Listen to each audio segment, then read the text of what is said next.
কিছুক্ষণ পর চোখটা গেল ঠিক ওই পর্দার ফাঁকা থেকে ছাদের দিকে।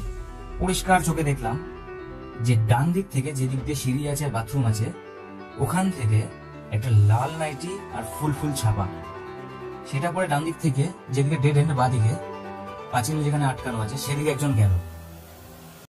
আগেকার দিনে কি হতো, সন্ধ্যা হলে সব বাচ্চারা পড়তে বসতো, সেরকম রুটিন মতো আমিও পড়তে বসেছি।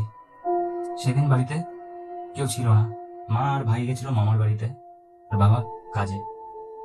আমাদের বাড়িটাতে নিচে 4টে ভাড়াটা ছিল আর আমরা থাকতাম উপরে। আমাদের অপোজিটে ছিল বাড়িওয়ালার ঘর, সামনেটা পুরো খোলা ছাদ, ডান দিকে বাথরুম একদম কোনার দিকটাতে, আর বাদিকে একটা পাঁচিল দিয়ে আটকানো যেখানে ফিনিশিং আর কি। বাড়িতে আগে তো অনেক অদ্ভুত ঘটনা ঘটেছে, কিন্তু এটা আমাকে আজ পর্যন্ত ভুলতে দেয়নি সেই জিনিসগুলো। এক সন্ধ্যায় আমি পড়তে বসেছি, আমার আবার পড়ার স্টাইলটা ছিল ঠিক অন্যরকম, সবার মতো না, বসে পড়তাম না। আমার আবার বাবুর মতো মেঝেতে শুয়ে পড়ে তারপর পড়তে হতো, এটা আমার ছোটবেলাকার অভ্যাস। তো সেরকমই সেই দিনও সন্ধ্যার বেলায় আমি মেঝেতে শুয়ে এক হাত মাথায় রেখে বইয়ের দিকে তাকিয়েছিলাম আর আজি বুঝি কাটছিলাম পেন দিয়ে। ঘরে একটা লাইট জ্বলছিল, টিউবলাইট, আর ছাদ অন্ধকার, সামনে বাড়িওয়ালার ঘর, বাড়িওয়ালারা ভেতরে রয়েছে।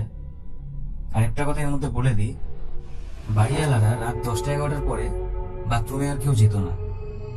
জানি না তাদের কি ভয় ছিল, হয়তো ওই বাড়ি সম্বন্ধে অনেক কিছুই তারা জানতো, এই জন্যই তারা হয়তো রাতে আর বেরোতো না বাথরুমে।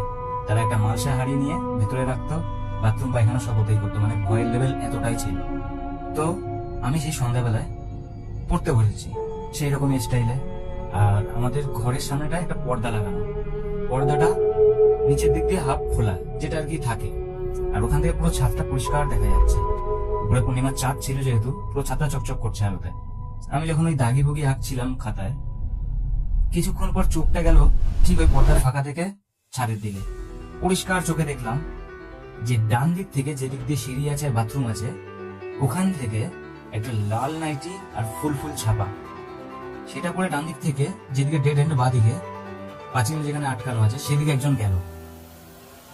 গেল তো ভালো কথা, কিন্তু যখন গেল আমার হার্টবিট অটোমেটিক বেড়ে গেল আর গা পা ভার হয়ে গেল। আমি জিনিসটা বুঝে উঠতে পারলাম না। সঙ্গে সঙ্গে উঠে বাইরে গেলাম, ছাদের লাইট জ্বালিয়ে। যাওয়া মাত্র কেউ নেই, বাদিকটা তো দেওয়াল দেওয়া, ওখান থেকে তো টপকে যাওয়ার কোনো রাস্তা নেই। আর ডান দিকে গিয়ে দেখলাম বাথরুমের সাইডেও কেউ নেই, বাড়িওয়ালার দরজা বন্ধ করা, আর নিচে দুটো ভাড়াটে ছিল না, আর দুজন ভেতরে তালা দিয়ে ঘরে রয়েছে। এবার আমার ভয়ের লেভেল তো খুব বেড়ে গেল, কারণ একটা অদ্ভুত ঘটনা, এরকম একজন আসলো হঠাৎ করে গায়েব হয়ে গেল। তাও আমি কিছুক্ষণের জন্য নিজের মনকে বুঝ দিলাম, দিয়ে আমি আবার পড়তে বসে গেলাম। এবার বসেছি ঠিকই, কিন্তু মাথা সবসময় ওটাই ঘুরছে। এই যতক্ষণ এই জিনিসটা ভাবছি, ওইটাকে চমকে দিয়ে আবার বাদিক দিয়ে যেখান থেকে পাঁচিল, ওখান থেকে একজন, সে আগের দিনে ফতুয়া যে পড়তো না, যেগুলো পাঞ্জাবির সাথে ফতুয়া পরে আর কি, সাদা প্যান্ট, ওই পরে বাদিক দিয়ে ডান দিকে চলে গেল।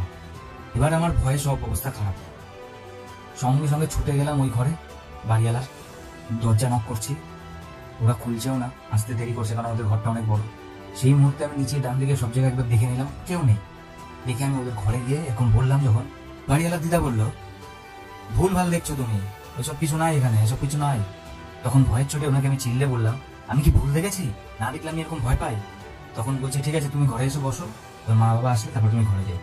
আমি তো ঘরে সেদিনকার মতো গেলাম, তারপরে মা বাবা আসাতে আমি তাদের বললাম, এবং সেইভাবে বিশ্বাস করলো না, কিন্তু তাদের বিশ্বাস করতে বেশি দিন আর লাগলো না। এই ঘটনার কিছুদিন পর যখন নিচের তলার একজন উপরে সন্ধ্যার পর জামা কাপড় তুলতে এসেছিল, তখন সেও একই রকম একটা চেহারা দেখেছে, ওই পাঁচিলে কেউ পা ঝুলিয়ে ওইবারে বসেছিল ভর সন্ধ্যাবেলায়। সে ওটা দেখে ওখানেই বেহুশ। যখন ওর শাশুড়ি উপরে আসলো তখন দেখে সে বেহুশ হয়ে পড়ে আছে। যখন ঘটনা শুনলো এরকম এরকম কাহিনী, যে কেউ নাকি চুল খুলে ওই পারে পা দৌড়াচ্ছিল। আর সেদিন উপরে কেউ ছিল না, বাড়িওয়ালাও ছিল না, আমরাও বাড়ি ছিলাম না। এই বাড়িটাই এতটাই অভিশপ্ত ছিল, সবার ঘরে অশান্তি লেগেই থাকতো, কারো ঘরে কোনো শান্তি ছিল না।